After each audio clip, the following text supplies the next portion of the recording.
Doctor Manoj Mukherjee, senior ENT specialist, এই রিজনে practice করি। তো অ্যালার্জি অ্যাওয়ারনেস নিয়ে একটা চলছে। তো আমার সাধারণ যারা পেশেন্ট আছেন সবাইকে এই সম্বন্ধে কিছু জানাতে চাই। অ্যালার্জি হচ্ছে, ধরুন এনভায়রনমেন্টে অনেক কিছু ম্যাটেরিয়ালস ঘুরে বেড়ায় যেগুলো আমাদের বডি অ্যাকসেপ্ট করতে চায় না, তাদেরকে আমরা অ্যাজ ওয়েল অ্যালার্জেন বলি।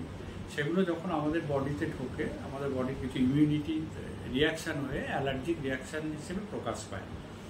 যেমন 4টে সিমটমস হয়। প্রথমত খুব হাঁচি হয় এবং তার সাথে নাক চোখ মুখ চুলকোয়, নাকের থেকে জল গড়িয়ে আসে, মিউকাস সিক্রেশন হয়, আর নাকে একটা অবস্ট্রাকশন হয়, মানে একটা শ্বাস নিতে অসুবিধা হচ্ছে। মানে এই 4টে হচ্ছে মেন সিমটমস।